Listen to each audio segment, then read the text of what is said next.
বাংলাদেশের ভয়াবহ আন্দোলনের মাঝে পদত্যাগ করলেন বাংলাদেশের প্রধানমন্ত্রী শেখ হাসিনা। তিনি হেলিকপ্টারে চড়ে দেশও ছাড়লেন। তাকে নিয়ে যাওয়া হচ্ছে নিরাপদ আশ্রয়ের উদ্দেশ্যে। লাখ লাখ মানুষ প্রধানমন্ত্রী শেখ হাসিনার বাসভবনে ঢুকে পড়েছেন বলে খবর। বাংলাদেশের প্রধানমন্ত্রী শেখ হাসিনা ইস্তফা দিলেন নিজের স্বার্থে। বোন রেহানাকে নিয়ে তিনি ঢাকার বাসভবন তথা গণভবন ছেড়ে চলে যাচ্ছেন। তাকে হেলিকপ্টারে করে নিয়ে যাওয়া হয়েছে নিরাপদ আশ্রয়ের উদ্দেশ্যে। বাংলাদেশ বায়ুসেনার হেলিকপ্টারটি উড়িয়ে নিয়ে গিয়েছেন এয়ার কমোডোর আব্বাস। তিনি 101 স্কোয়াড্রনের সদস্য।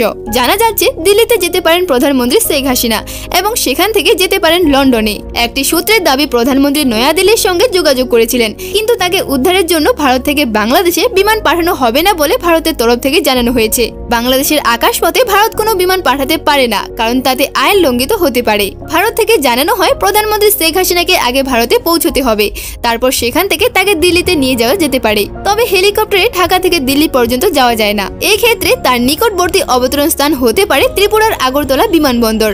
তারপর সেখান থেকে তাকে বিশেষ বিমানে করে দিল্লিতে নিয়ে যাওয়া হতে পারে বলে জানা গেছে। ঢাকা থেকে কলকাতা বিমানবন্দর বা শিলিগুড়ির কাছে বাগডোগরা বিমানবন্দরেও নামতে পারেন, তবে সেগুলি ঢাকা থেকে অনেকটা দূরে, তাই এখনো পরিষ্কারভাবে জানা যায়নি পুরো বিষয়টা। ভিডিওতে একটা লাইক দিয়ে চ্যানেলটা সাবস্ক্রাইব করে আমাদের পাশে থাকুন আরও এই ধরনের আপডেট নিউজ দেখার জন্য। দেখা হচ্ছে পরবর্তী ভিডিওতে।